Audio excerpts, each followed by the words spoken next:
Buenas noches, bienvenidos a De qué se habla fin de semana. Feliz domingo. Hoy hablamos sobre la gran victoria de la Selección Colombia contra Perú y por supuesto el próximo reto que enfrenta contra Argentina en una nueva fecha de eliminatorias para Qatar 2022.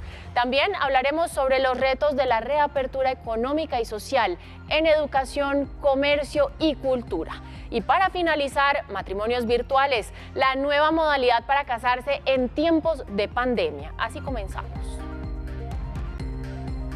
Hechos, datos, cifras y personajes que nos dan de qué hablar.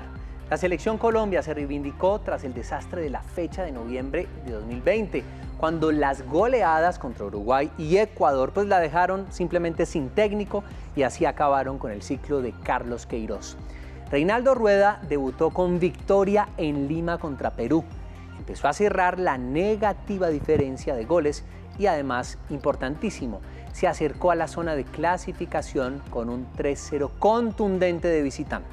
El próximo paso para estar cada vez más cerca a Qatar 2022 se llama Argentina, señoras y señores. La selección de Lionel Messi llega de empatar con Chile de local y con algunas dudas de su funcionamiento durante su más reciente presentación en eliminatorias. El partido contra Argentina siempre tiene condimentos especiales y los jugadores colombianos sí que lo saben.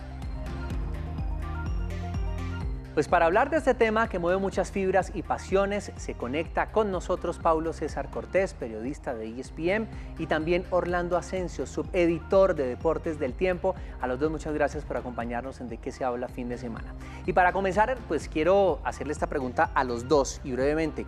¿Cuál es la impresión que les deja este primer partido de Reinaldo Rueda en su nueva etapa en la selección? Buenas noches. Paulo, ¿arrancas o arranco? Orlando, hágale. No, perfecto. Buenas noches para todos. ¿Qué impresión me deja lo que vimos de la selección? Primero, ratificar una de las virtudes de Reinaldo Rueda en cuanto a saber escoger un grupo en condiciones difíciles de trabajo. Ya lo había mostrado en su primera etapa en la selección. Como funcionan ahora las eliminatorias, solamente puede reunir el equipo máximo una semana. Entonces hay que saber escoger y en eso Reinaldo, en saber seleccionar y en manejar una buena estrategia, ha basado sus éxitos cuando ha sido seleccionador nacional y esta vez, por ejemplo, sorprendió cuando pone a Gustavo Cuéllar en la formación titular, un jugador que andaba perdido por Arabia, pero que él lo conocía muy bien de su paso por Flamengo y fue una de las figuras del partido. Eso sería lo primero que yo destacaría. Y lo segundo, pues la ratificación de que los jugadores se tocaron, que el golpe de las dos goleadas de la fecha pasada de eliminatoria fue muy duro y que sabían que esta era la mejor oportunidad para recuperar terreno en la tabla de posiciones, cerrar la brecha de la diferencia de goles y sobre todo recuperar la confianza, tanto del público hacia ellos como de ellos mismos pensando en lo que viene. Pablo, ¿usted qué opina de esta primera presentación del profe? ¿Cómo lo vio? Dejó callado a más de uno, ¿no? Hola, José. Hola, José. Un saludo para usted, para Daniela y para Orlando. Yo creo que lo más importante fue el aprovechamiento de la oportunidad. Colombia tenía que ganar este partido pensando en lo que viene, porque un partido con Argentina siempre es complejo. Argentina ha ganado en sus dos últimas visitas a Barranquilla y para recordar una victoria de Argentina en Barranquilla hay que irse a la eliminatoria para el 94.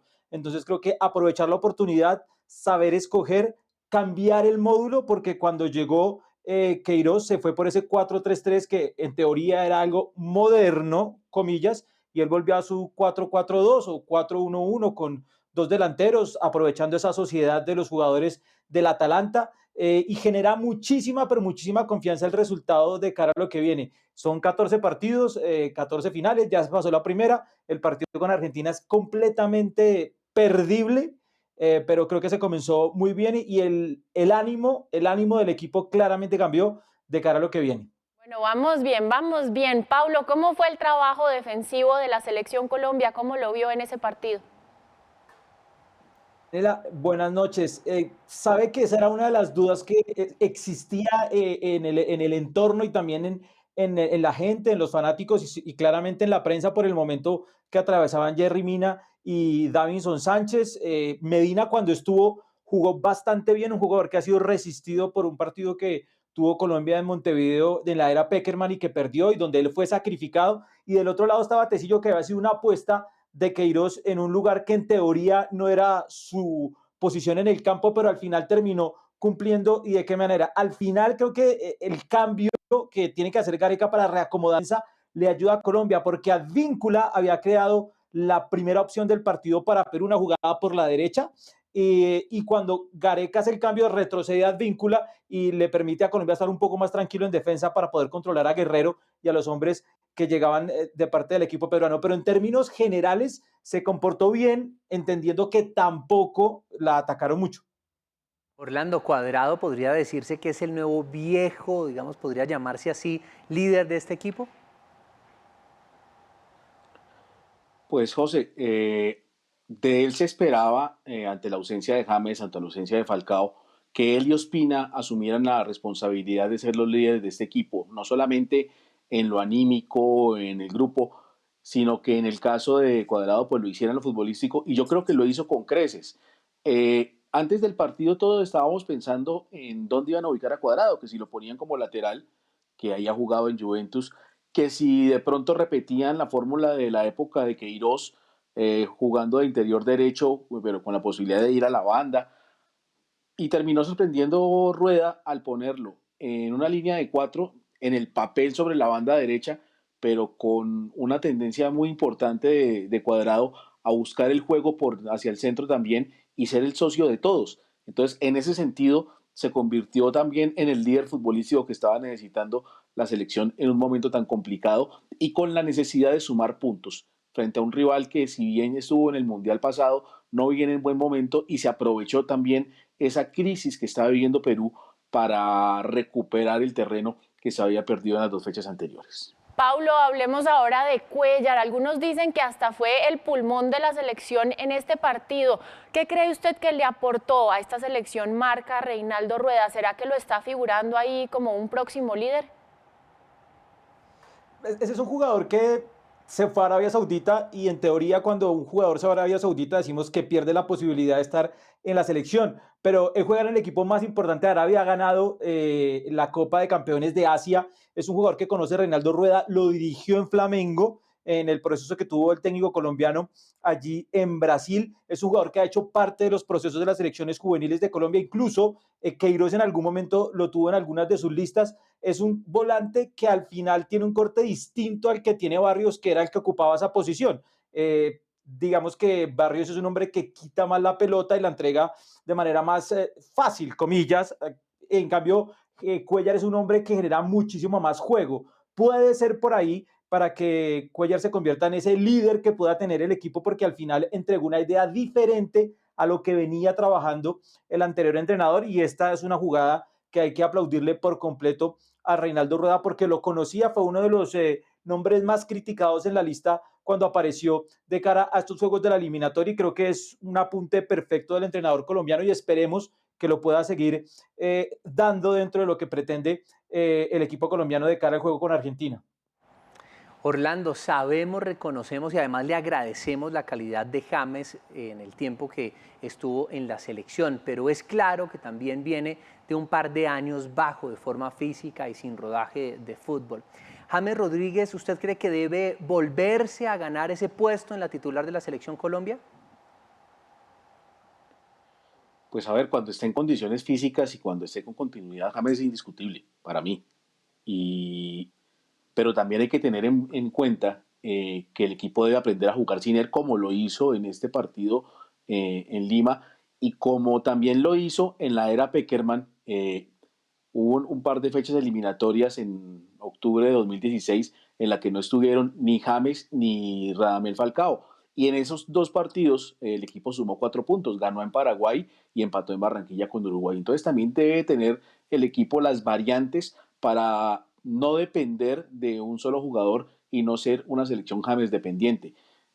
Y James también debe estar pensando que cuando vuelva al proceso, porque muy seguramente va a volver, y cuando vuelva lo va a hacer en mejores condiciones, que eso es lo que espera el técnico Reinaldo Rueda, también debe pensar que no se trata de un equipo que juegue para él, sino de un James Rodríguez que juegue para esta idea de equipo que tiene Reinaldo. Bueno, vamos a entrar en materia un poco sobre el rival que vamos a enfrentar próximamente, Argentina, y los quiero invitar a que juguemos a ser técnicos de la selección por unos minutos, como seguro todos los colombianos que nos están viendo lo han hecho, incluso aquí José Fernando sentado al lado mío. Ustedes, ¿qué equipo pararían en Barranquilla contra Argentina y qué planteamiento harían para sacar los 3 puntos que necesitamos? Empecemos con Paulo. Digamos que en este momento intentar cambiar algo no sería tal vez lo más aconsejable. Claramente, Reinaldo Rueda tendrá en su cabeza el partido con Argentina. Hace poco escuché a Unai Emery después de que ganó la UEFA Europa League ante el Manchester United en Polonia y dice, ¿qué hizo? Y le preguntaron, vi 17 partidos del Manchester United. ¿Qué hizo para ganarle al Manchester United? Vi 17 partidos. Seguramente Rueda ha analizado lo que hace Argentina, pero sobre todo lo que hacen estos nuevos jugadores argentinos, porque por ejemplo ayer tenía una pareja de zagueros centrales distintos, Romero, Martínez Cuarta, Tagliafico, que es el lateral del Ajax, el mediocampo incluyó a Ocampos, el jugador del Sevilla, tenía a Rodrigo de Paul, tenía a Paredes, arriba jugaron Messi, María y Lautaro Martínez, que son, digamos, los más conocidos, pero al final este equipo argentino es un equipo que igual sigue en formación. Entonces creo que Rueda debe tener claro qué quiere hacer Colombia para detener hasta Argentina, que insisto, en el calor de Barranquilla no tiene ningún problema históricamente hablando. Creo que al final la diferencia de Argentina siempre la va a marcar Messi.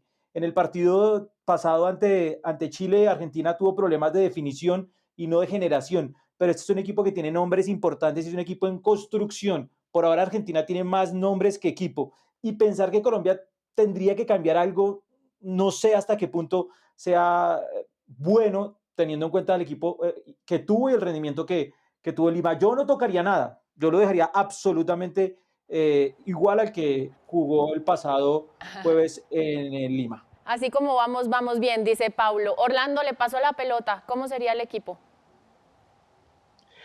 Pues a ver, Daniela, yo creo que tampoco hay mucho tiempo para cambiar muchas cosas.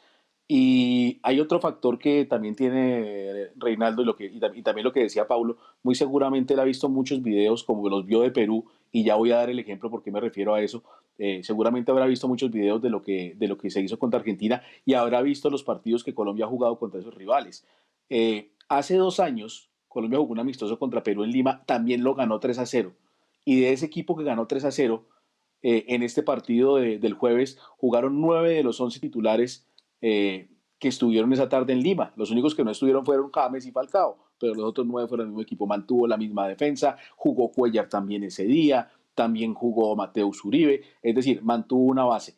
Y el antecedente más reciente, además la última vez que se le ganó a Argentina fue en la Copa América de Brasil, así que yo me imagino que también buscará repetir o tratar de hacer algo similar a lo que se jugó ese día en Brasil contra la selección de Messi y compañía, pensando en un partido que ese día el equipo aguantó un poco en defensa, contragolpeó, aprovechó la velocidad, supo controlar a esos 3 atacantes argentinos que, si bien, como dice Paulo, hay un equipo con unas novedades, sobre todo en la zona defensiva, el equipo de la mitad para adelante es que viene siendo casi el mismo. Sigue estando Di María, sigue estando Messi, siguen siendo peligrosos por la forma como elaboran el juego. Hay que tener cuidado en la zona de marca para cortar los circuitos desde y hacia Messi y hacia los jugadores que van a integrar el ataque argentino. De manera que yo no creo tampoco que vaya a cambiar fundamentalmente el equipo.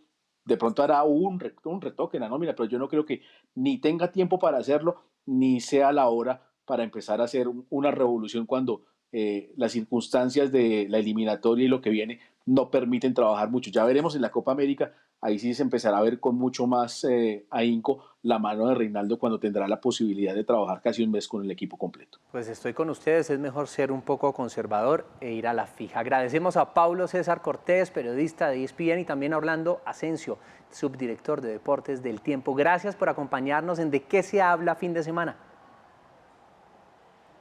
Muchas gracias a ustedes. Mil gracias, hasta la próxima, un abrazo. Hasta la próxima a los dos, y del fútbol pasamos a temas espaciales, porque hoy recordamos a Soyuz 11, la primera misión espacial tripulada en habitar una estación espacial. La nave se lanzó el 6 de junio de 1971 y regresó a la Tierra el 29 de ese mismo mes, estableciendo así un récord de permanencia en el espacio. Sin embargo, la tripulación murió en su regreso a la Tierra. La causa del accidente fue un escape de aire en la cápsula, lo cual produjo la muerte de los cosmonautas por asfixia, ya que carecían de trajes espaciales. El accidente produjo un retraso de 2 años en el programa espacial tripulado soviético. Obligó a rediseñar la nave Soyuz y también a abandonar permanentemente la Salyut 1.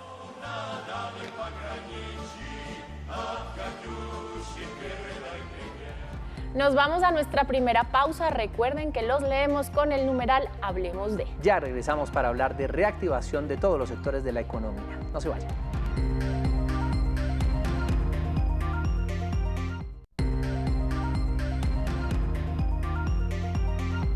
Bueno, ustedes muchas gracias por continuar con nosotros y damos paso a nuestro segundo segmento con las nuevas medidas de reapertura impulsadas por el Gobierno Nacional. Los retos para que diariamente las cifras de contagios y muertes de una vez por todas empiecen a descender son enormes.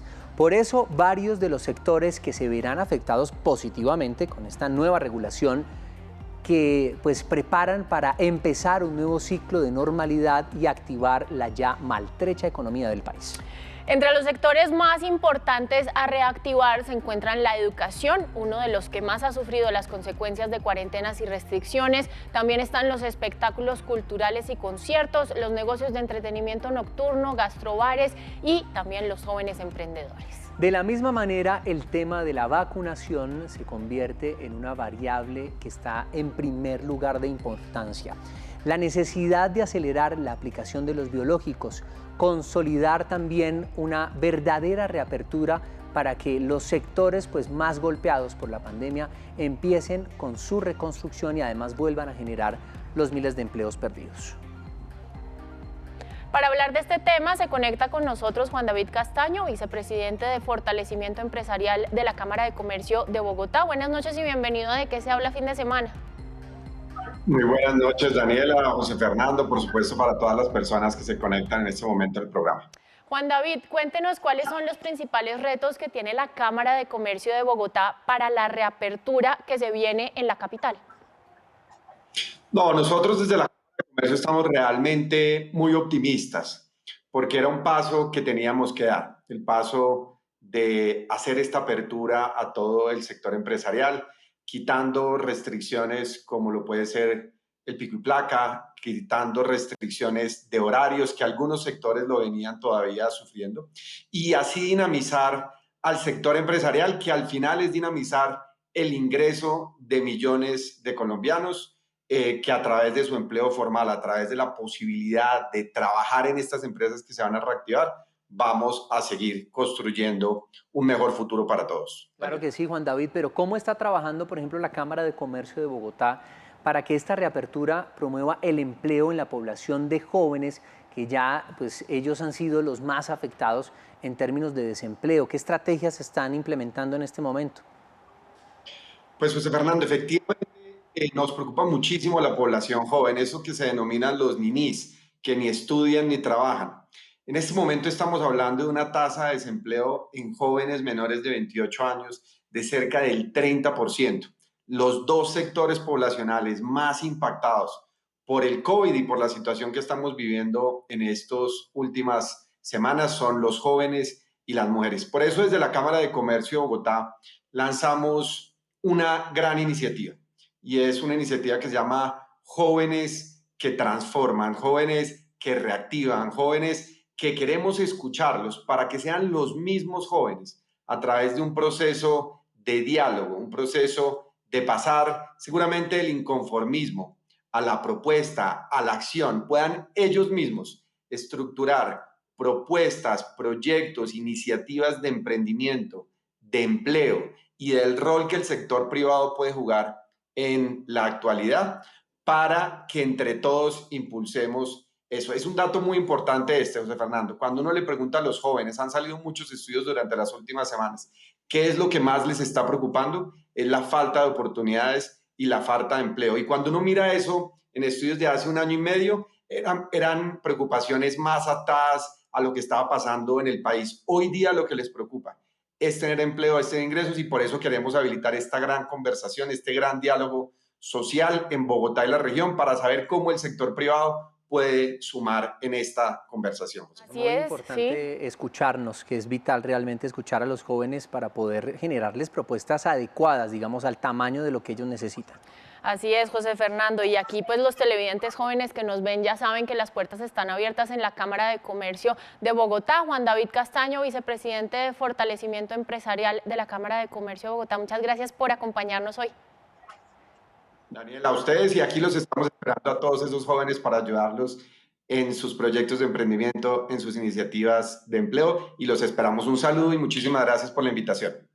Bueno, José Fernando y televidentes, otro sector que se ha visto también muy afectado por las cuarentenas y las restricciones en medio de la pandemia es el de los eventos culturales. Por eso, para hablar de este tema nos estamos conectando con Ricardo Leiva. Gracias por acompañarnos esta noche en De Qué se habla fin de semana.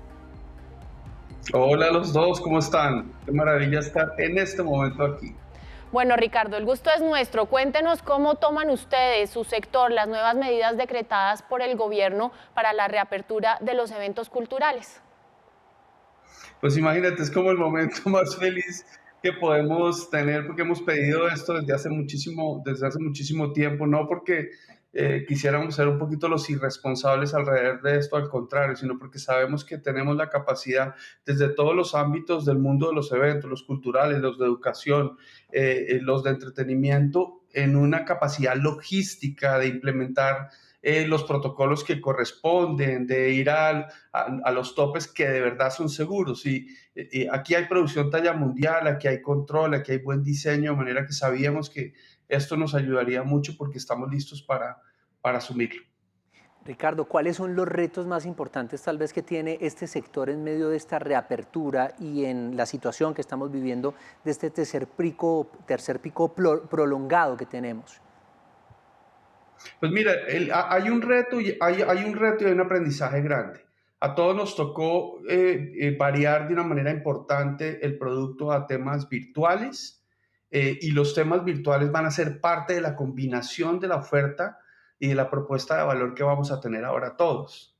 Entonces seguramente si el próximo año viene Michelle Obama, nuestro evento de EXMA que está aplazado, pues seguramente va a haber una gran parte virtual y ya no solo vamos a tener que llenar el Movistar Arena, sino vamos a tener la posibilidad de que mucha gente del país que no puede venir lo vea. Entonces creo que el gran reto que tenemos es no dejar de usar todo lo que aprendimos para construir un modelo de negocio, porque ese es el mayor reto, José Fernando, hay que ser muy honesto, y es que son diferentes las economías de los eventos virtuales, si estamos hablando específicamente de eventos virtuales, a los de los eventos físicos. El esfuerzo económico en términos de riesgo en un evento físico es mayor, en un evento virtual es menor, pero la diferencia de ingresos es realmente importante y diferente. Ese es un gran reto. El gran reto es asumir esto y que realmente podamos empezar a reactivar nuestras compañías, volver a dar el empleo que teníamos que dar y ya, yo creo que por ahí ese es el primer reto. Claro, mire, interesante eso que dice, además de cómo se están adaptando a esta situación que se da a raíz de la pandemia. Además, pues evidentemente las pérdidas, digamos, monetarias, pues debieron ser bastante significativas. ¿Cuánto tiempo cree usted que se van a demorar o que se va a demorar este sector en recuperar esas pérdidas provocadas por esta situación que llevamos ya viviendo casi año y medio? Mira, bien va a depender de las dinámicas, porque digamos que yo tengo como tres lados posibles que van a ser que tienen una complejidad diferente. El lado que tiene que ver con el tema educativo, que tiene que ver con EXMA y todo esto, vino haciendo muchas cosas desde el mundo educativo en el tema virtual. Entonces, ahí la cosa no es tan compleja, pero del otro lado, que es el lado de los eventos, es mucho más complejo la recuperación porque se va a tomar mucho más tiempo que la gente empiece a ir en pleno. Así ya están los protocolos, empiece a ir en pleno, a sentirse tranquilo de ir a lugares públicos en muchos de los tipos de eventos. Obviamente en los que están las edades mayores va a ser más difícil conseguir que esa gente vaya a los eventos, en cambio los jóvenes sí van a llenar muy rápido. Y ahí nos vamos a tomar seguramente hasta que no esté todo el mundo vacunado, no van a poder haber eventos a full. El gran problema de los eventos, especialmente musicales y de entretenimientos, es que la la economía se da cuando has vendido casi que el 80% de las boletas, empiezas a ganar dinero. Entonces, hasta que si no hay llenos, si no hay volumen, es más difícil porque los espectáculos valen mucho dinero y más con el dólar como lo tenemos hoy en día. Entonces, va a ser un proceso de 1 año, 2 años en el que haya un posible pivote al lado positivo. Ricardo, en este sector de la economía, muchos quebraron, realmente no pudieron, digamos, superar esta gran prueba, esta crisis compleja que pues, nos ha dado no solamente el tema de la pandemia, sino el último mes, el tema del paro nacional. ¿Qué recomendaciones usted como experto que lleva años ya realizando este tipo de eventos le puede dar a esas empresas que quebraron para que se puedan reactivar?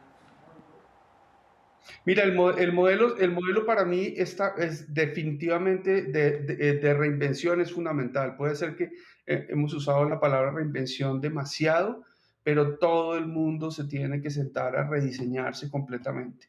Porque obviamente quebrarse fue un efecto muy importante, pero también hay un efecto de muchísimo talento que perdió la posibilidad de seguir en sus dinámicas. Tú ves desde DJs, actores de teatro, productores de conciertos. Hay una dinámica de empleo bien compleja.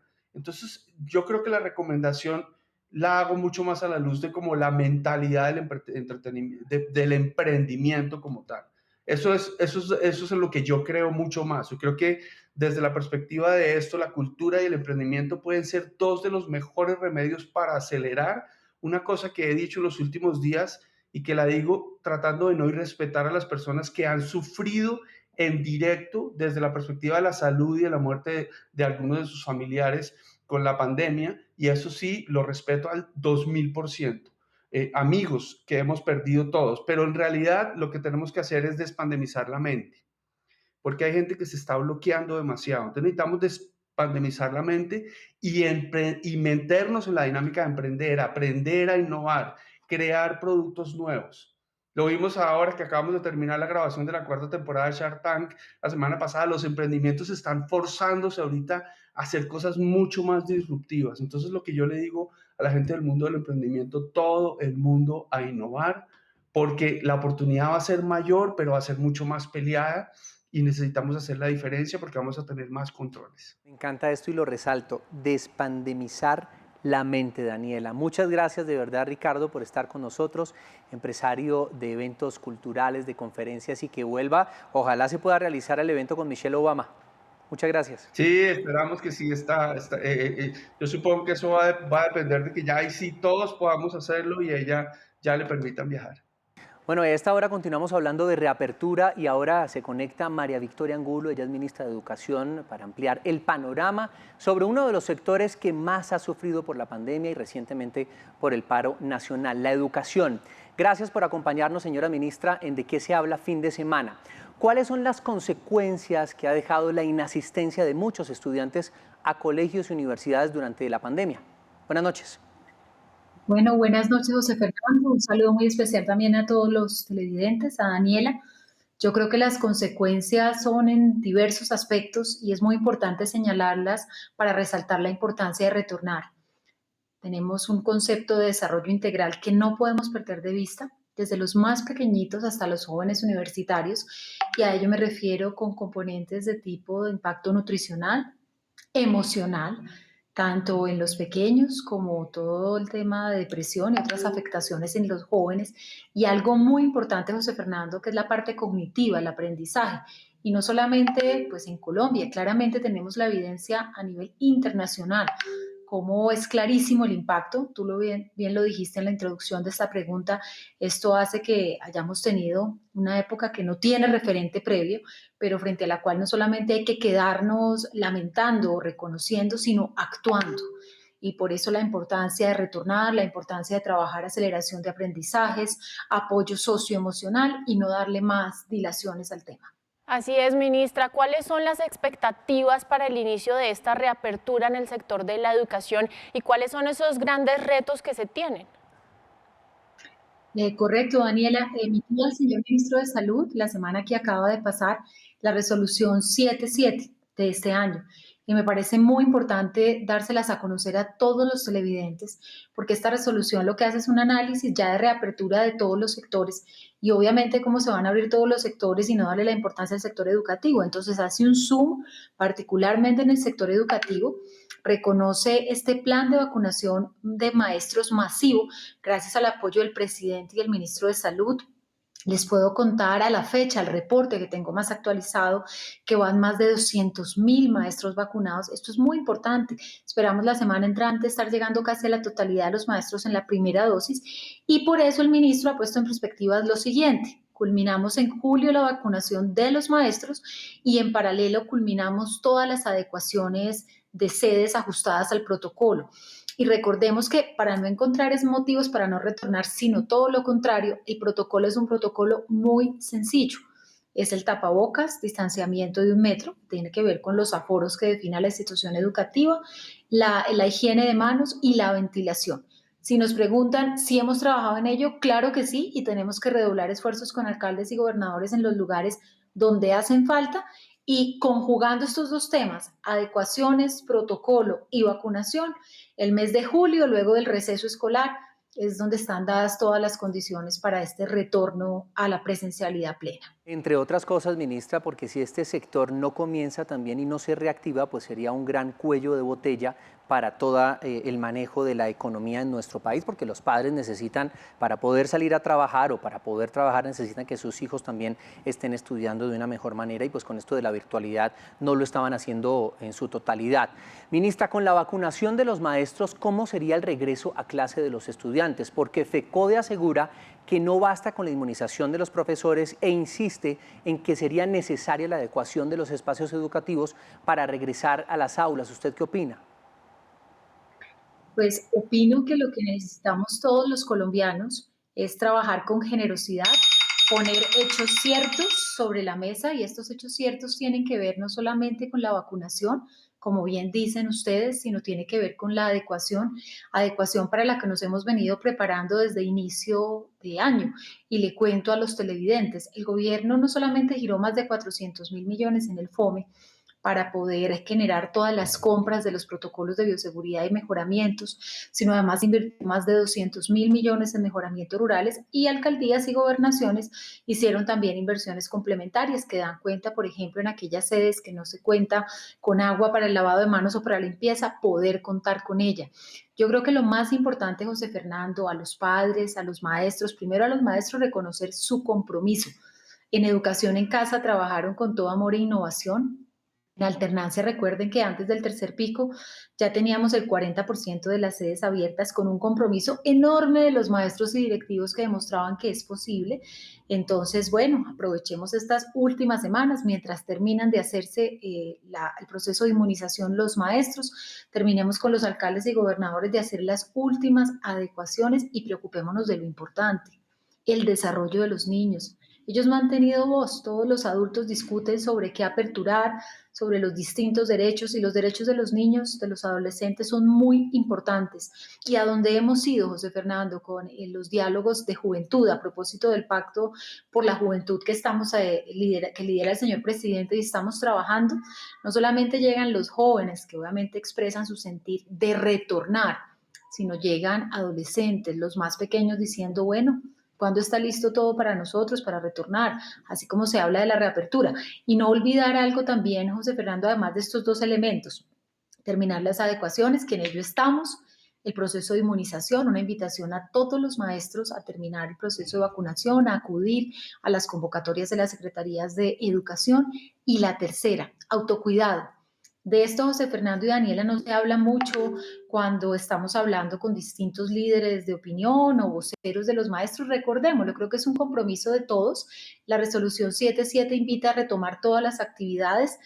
Hoy me preguntaban hace un rato en otra conversación en medios de comunicación que por qué tan importante que el Ministerio de Salud trabajara con educación. Y les decía que nunca en la historia del sistema habíamos tenido una coyuntura de salud tan crítica y por eso si ya la vocería del Ministerio de Salud, que es la vocería a todo nivel, que da señales de cómo retornar, nos dicen que están las condiciones, pues trabajemos, hagámoslo y respondámosle a los niños, jóvenes y adolescentes. Clave eso que usted dice, ministra, porque infortunadamente pues los niños han sido sin duda alguna pues los más afectados con esta situación en diferentes áreas, en la parte emocional, en la parte de alimentación, porque son muchos los niños que también reciben su única comida en el día o 2 comidas en el día cuando asisten al colegio, pero también en los retrasos académicos. ¿Qué estrategias contempla el gobierno para minimizar estos impactos y poder recuperar el tiempo perdido a nivel académico? Clarísima y relevante tu pregunta, y lo ilustro. Nos hemos detenido todos estos meses y bueno, también era la prioridad en hablar del retorno. Creo que llevamos más de un año hablando del por qué la alternancia, invitando al retorno, preparándonos, correcto. Y ese es el objetivo y debemos hacerlo en el mes de julio. Pero lo más importante, como le digo a los maestros y directivos cuando recorro todo el país, después de retornar, es focalizarnos en identificar dónde están los rezagos de aprendizajes, cómo se ha dado este impacto emocional y trabajar con una herramienta que creamos en el Ministerio con el apoyo y el liderazgo del ICFES, del Instituto Colombiano de la Calidad de la Educación, que se llama Evaluar para Avanzar. Evaluar para avanzar en su sistema, no para ranquear, no para ese tipo de actividades, sino para entender cada niño en cada área, por cada institución educativa, dónde están los rezagos, asociarlo al programa PTA, Todos Aprender, que es el programa que tiene que acompañar y dinamizar la calidad. Y además vamos a tener pruebas de los grados tercero, quinto, séptimo, noveno y 11. Sí. Y dirán, ¿para qué invertir recursos en todas estas pruebas en un año como este? Es vital. No puede que no sea popular, pero es responsable. ¿Y es responsable por qué? Para entender dónde están esas brechas, Daniela, y para poder dinamizar con el apoyo de todos los maestros un proceso que no solo es el reto este segundo semestre, sino es continuar poniéndolo como un desafío en el siguiente año también, de seguir haciendo un proceso de refuerzo, de fortalecimiento, de foco curricular en los aprendizajes fundamentales. Pues conversamos con la ministra de Educación, María Victoria Angulo. Mil gracias por acompañarnos en De qué se habla fin de semana y la esperamos acá cuando usted lo vea pertinente. Muy amable. Gracias, José Fernando, Daniela, a todos los televidentes. Buenas noches y un saludo para todos. Para conocer más detalles de este tema nos conectamos ahora con Víctor Muñoz, director del Departamento Administrativo de la Presidencia de la República. Bienvenido, doctor Muñoz, a De qué se habla fin de semana, un gusto tenerlo con nosotros. Mire, para que esta reapertura sea efectiva, pues es clave la inmunización en el país. Por eso quiero empezar preguntándole cómo avanza el Plan Nacional de Vacunación este mes, junio.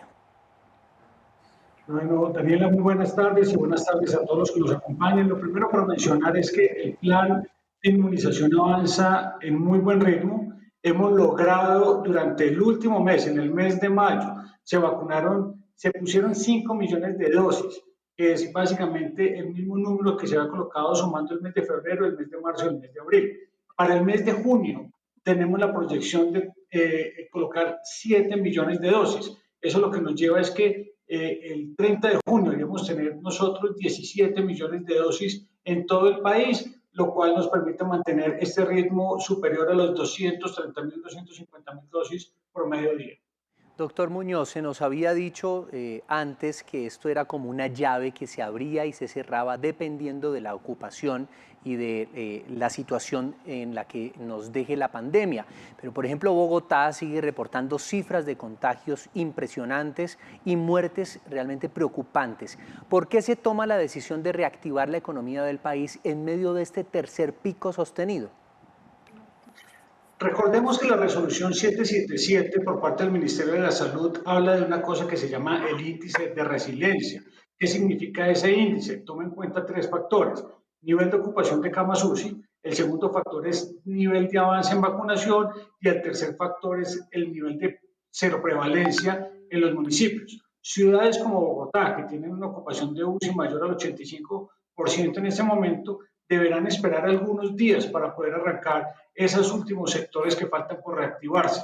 Entonces el mensaje es, sí hacemos la reactivación económica plena del país, pero las ciudades que aún contemplan estas condiciones críticas que estamos viviendo en los últimos días en términos de ocupación de UCI, producto del tercer pico y producto, digamos, de las aglomeraciones que se han generado en términos de las diferentes marchas, hace que hayan algunas ciudades como Bogotá, como Bucaramanga, como el mismo Cali, que deban esperar algunos días para iniciar esa apertura general de términos de ocio y esparcimiento. Director, y para estos sitios tan críticos que están viviendo, digamos, esta situación tan compleja de UCIs, de ocupación de UCIs como Bogotá, ¿cómo se puede acelerar el plan de vacunación? Lo que hemos venido trabajando y lo hemos hablado con la alcaldesa, lo hemos hablado también con alcaldes como la ciudad de Medellín, y es lo que estamos nosotros buscando es que en este mes precisamente se haga una vacunación masiva. La alcaldesa tiene una propuesta de vacunar 60.000 personas día durante los próximos 50 días. Estamos trabajando para poder tener ese volumen de biológicos disponibles, para poder tener esa capacidad en la ciudad de Bogotá y que efectivamente podamos inmunizar de la manera más rápida a la población. Sin embargo, recordemos que el 90% de los fallecidos en toda esta pandemia se concentra en las personas mayores de 50 años y con comorbilidades. Por eso es que nos hemos concentrado en las 3 etapas de vacunación que debemos estar terminando en este mes de junio, que el total de esas 3 etapas estén cubiertas por lo menos con una dosis. Director Muñoz, ¿cómo va a ser el proceso, por ejemplo, de adquisición de vacunas por parte de privados que tengo entendido comienza el próximo mes?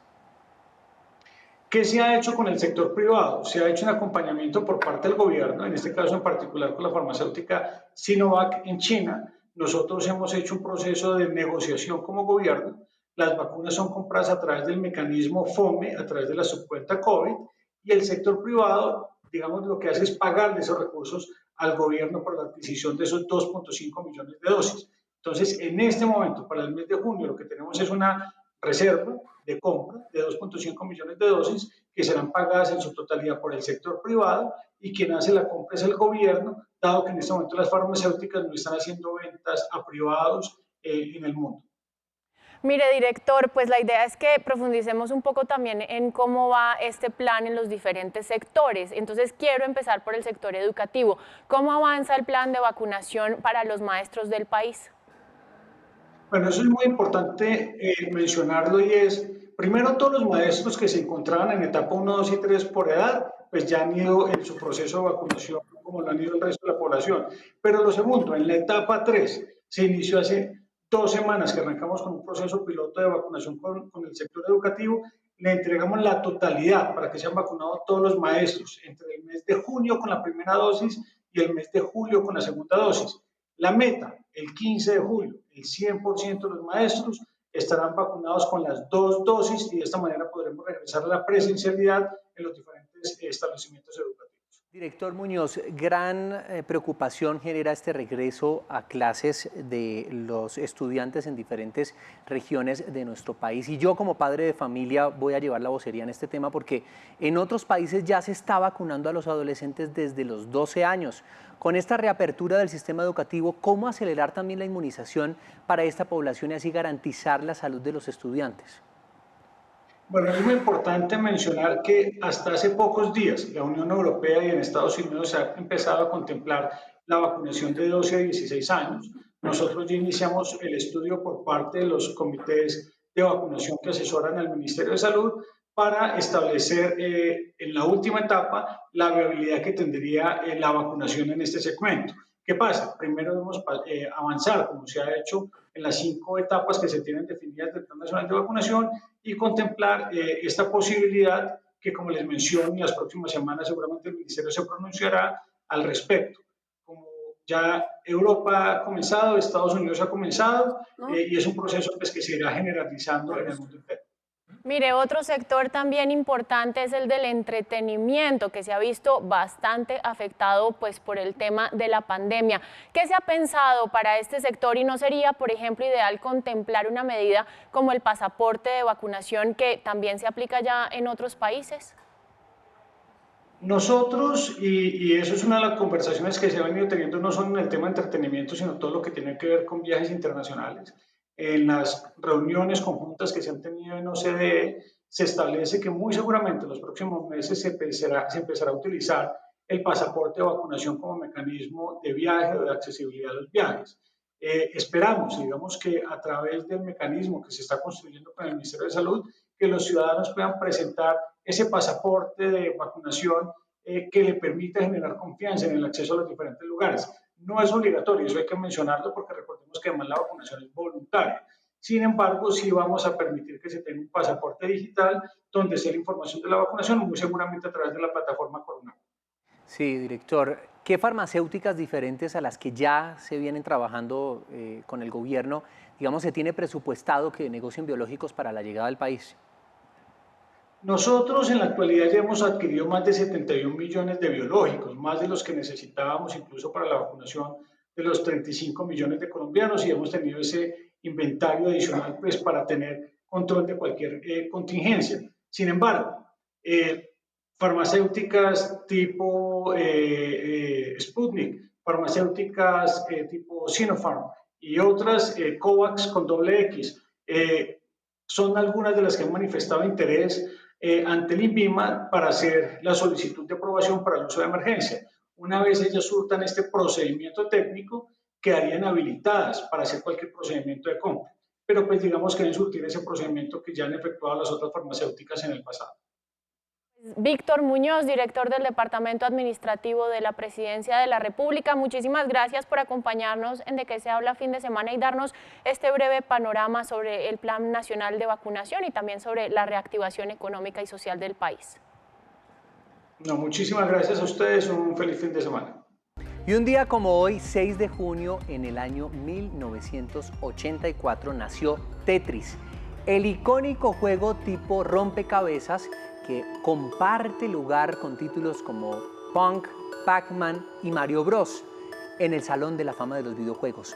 El aniversario recuerda a los millones de usuarios del mundo que el reto a encajar las figuras según su forma sigue vigente después, ojo, de 37 años. Me recuerda a mi edad porque yo nací en, en 1984.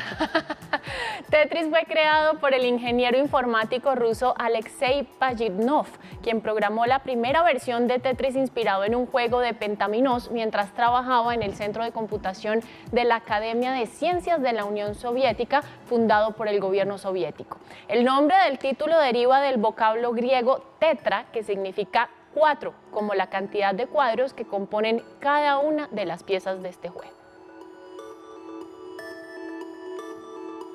Uno sí que se rompía la cabeza armando este Tetris. Uy, pero yo me divertía horas con ese juego. Total. Nosotros hacemos una pequeña pausa, pero queremos leerlos. Acuérdense, numeral Hablemos de nuestras redes sociales, @RTVC Noticias. Volvemos.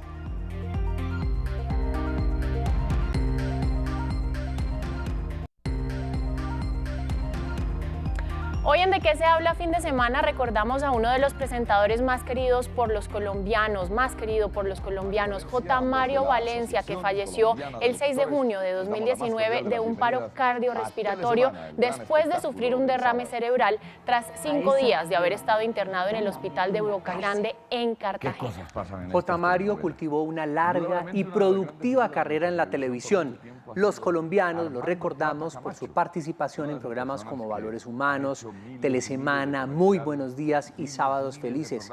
A 3 años de su muerte, la memoria de un grande de la televisión colombiana sigue en la memoria de todas las pantallas de los colombianos. Amparo Peláez y J. Mario Valencia, ambos de la Asociación Colombiana. Y la pandemia aceleró la adopción de los trámites digitales en muchos sectores, incluidas las notarías, que ahora podrán casar parejas en la virtualidad. La plataforma facilita el acceso remoto a quienes por distintas razones prefieren ahorrarse el desplazamiento hasta una notaría. Además, contribuye a la prevención del incremento del número de contagios en medio de la emergencia sanitaria que vive nuestro país por cuenta de la COVID-19. El matrimonio se suma así a los más de 400 procedimientos que actualmente se pueden realizar bajo este sistema. En la actualidad, en el país hay 107 notarías habilitadas y que cuentan con toda la tecnología para realizar trámites virtuales. Bueno, y para hablar de este tema se conecta con nosotros Fernanda García, superintendente de Notariado y Registro. Muchísimas gracias por estar con nosotros aquí en De qué se habla fin de semana. Y yo quiero empezar preguntándole cómo está funcionando este tema de los matrimonios virtuales en las notarías del país. Bienvenida. Muchas gracias, un saludo para ti, para José. En efecto, es una apuesta del Gobierno Nacional por la cuarta revolución industrial. Nosotros desde la superintendencia y obviamente todo esto fue un desarrollo desde Presidencia de la República, reglamentamos un decreto, el decreto ley 2106 de 2019, a través del cual se le otorgan esas facultades a la superintendencia para fijar esos procedimientos a través de los cuales las notarías del país pueden habilitarse y la superintendencia a su vez verificar esa prestación del servicio público notarial a través de los medios digitales o electrónicos que existen en este momento en las diferentes notarías. ¿Cuál es el procedimiento? La notaría que ya se encuentre lista le dice a la superintendencia, por favor verifíqueme los requisitos técnicos que usted como superintendencia expidió. Nosotros hacemos una prueba a la notaría, una prueba tecnológica, verificando el cumplimiento de los 37 requisitos técnicos que obviamente están contenidos en un anexo que expedimos, y después de verificados esos requisitos ya podemos decirle al notario, usted ya es una notaría digital. Todas las notarías digitales que se encuentran en este momento verificadas las pueden consultar en la página de la superintendencia, que es www.supernotariado.gov.co. Ahí el usuario del servicio público notarial puede consultar todas estas notarías ya habilitadas para prestar el servicio, dar clic en el link y inmediatamente pues ya tiene en su pantalla todos los requisitos y cómo debe enrolarse para empezar a prestarle por parte del notario este servicio al usuario. Bueno, doctora García, aquí sí quiero que me cuente infidencias, porque el viernes pasado quiero saber cómo transcurrió ese primer matrimonio civil hecho de manera virtual, y pues con esta tecnología permite que se case cualquier parte, desde cualquier país, parejas que se casen con Colombia para que sea legal este matrimonio en Colombia. Así es, tuvimos el primer matrimonio virtual. Esta pareja de novios pues estaba desde su casa en la ciudad de Bogotá. Fue en la notaría 16 de Bogotá. Los novios solicitaron y acreditaron ante la notaría 16 todos los requisitos que debían cumplir para poder casarse de forma virtual. El notario desde su notaría, ellos desde su hogar, y evidentemente estuvimos presentes para mirar ese procedimiento y ese primer matrimonio, pues el cual culminó con total éxito, sin ninguna clase de percance tecnológico. Doctora, ¿y cómo está la...? Sí, se cayó la señal y ya en ese momento nos van a declarar. José, que usted sabe que ese momento es tan especial y los novios se preparan y son todos meticulosos, pero pues en la virtualidad también hay que tener mucho cuidado, así que me alegra mucho que les haya salido bien ese matrimonio, doctora. ¿Y cómo está la lista de solicitudes, de peticiones para este tipo de matrimonios? Porque yo me imagino que es bien larga con todas las parejas que no pudieron casarse el año pasado por pandemia. Y bueno, lo que llevamos de este. Hay varias solicitudes para matrimonio virtual, así como solicitudes para compra-venta. En este momento también la apuesta es a incentivar la economía, entonces ya tenemos 107 notarías digitales y hay solicitudes de 70 notarías más que se van a habilitar para prestar el servicio a través de estos medios digitales o electrónicos. El matrimonio es uno de los actos notariales más frecuentes, como lo es cualquier tipo de enajenación, obviamente en materia inmobiliaria. Entonces sí son varios actos, en este momento hay más de 450 actos notariales y cualquiera de esos actos ya se puede hacer a través de estas notarías digitales, a excepción de los actos relacionados con el registro civil, que es política pública de parte de la Registraduría Nacional del Estado Civil, y es la Registraduría quien fija esa política pública, esos requisitos que se deben cumplir en materia de expedición de registro civil de nacimiento, de matrimonio y de defunción. Por lo demás, todos los demás actos ya se encuentran habilitados para prestarlos de forma digital. Mire, Daniela, ahora sí ya no hay excusa. Después de que usted tenga una buena red Wi-Fi, ya se casa y listo. Soluciona el problema. Pues agradecemos a Fernanda García, superintendente de Notariado y Registro, por acompañarnos en De qué se habla fin de semana. A ustedes muchas gracias, feliz resto de domingo. Bueno, José Fernando, y qué mejor que hablar de este primer matrimonio virtual, pues con los directamente implicados en el tema. Vamos a ver si tienen buena conexión Wi-Fi. Vamos a ver, nos acompañan ahora Paola Casas y Juan Manuel Mejía, la pareja que tuvo el primer matrimonio civil virtual en Colombia. Gracias a los dos por regalarnos estos minutos con nosotros este fin de semana. Y bueno, yo creo que lo primero que hay que preguntarles es que nos cuenten cómo fue esa experiencia de casarse de manera virtual. Bueno, pues fue una experiencia diferente, por decirlo de cierta forma, pero pues logramos estar en un ambiente familiar, en nuestra casa, conectados a una buena red Wi-Fi, como mencionaban anteriormente. Logramos tener como la conexión con el notario, entender absolutamente todos los pasos para llevarlo a cabo y bueno, en realidad fue un total éxito y bueno, ya llevamos aquí un par de días casados. Juan Manuel, ¿por qué casarse de manera virtual? ¿Tenía mucha presión? ¿No se podía esperar de pronto un par de semanas a que la reapertura del país se consolide un poco? ¿Tenía mucha presión en la casa? No, pues presión no tenía como estar contra la pared, pero evidentemente teníamos un compromiso con nuestras familias que la pandemia postergó. Nosotros teníamos planes de casarnos en mayo del año pasado, no lo pudimos hacer y cuando empezó la reapertura no queríamos ir con tapabocas a una sesión como esta, entonces se dio la oportunidad de la salida, producción de estas plataformas de notaría digital, aplicamos y por casualidad terminamos siendo el primer matrimonio del país. Entonces, pues, bienvenido sea y estamos muy felices como lo vivimos. Por la cara que hace Paola, José Fernando, yo creo que fue al revés. La presión era de Juan y no de ella. Las familias, Paola, siempre sueñan con ceremonias pues en torno a varios invitados. Digamos que todo esto que conlleva un matrimonio de invitados, amigos, pero familiares. Es que la familia, ¿Cómo tomaron sus familiares? Sí, pero pues usted sabe que el matrimonio es una cosa que se hace normalmente en grande. Entonces yo sí quiero saber cómo tomaron sus familiares pues esta nueva forma tan moderna, por decirlo así, de casarse. Bueno, yo siento que ya después de todo este tiempo de pandemia que vivimos casi todos conectados 24/7, hasta para hacer reuniones familiares por Zoom, ya se vuelve un tema muy natural.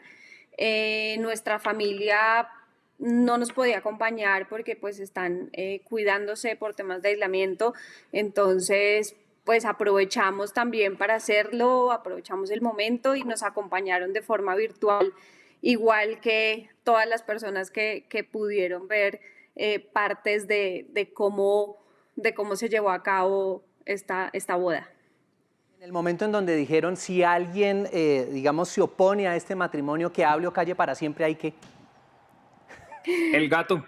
Salió, el gato maulló, pero no, el notario no le dio palabra.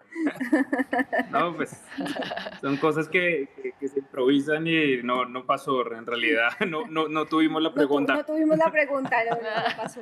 Bueno, pues nos alegra mucho que todo haya salido bien y que bueno, que disfruten mucho esta nueva etapa. Paola y Juan Manuel, gracias por acompañarnos. Ellos son la primera pareja que se casa por lo civil virtualmente en Colombia. Muchas gracias, feliz noche. Una feliz noche. Buenísimo, gracias. Porque así uno no le manda el link a nadie que de pronto pueda torpedear el matrimonio, ¿me entiende? Bueno, sí, es verdad. Pues hasta aquí de qué se habla FDS. Ustedes muchas gracias por conectarse con nosotros. Nos vemos mañana con más temas. No, mañana es festivo. No, festivo. Nos vemos el martes con más temas de interés, por supuesto. Chao, feliz noche. Chao.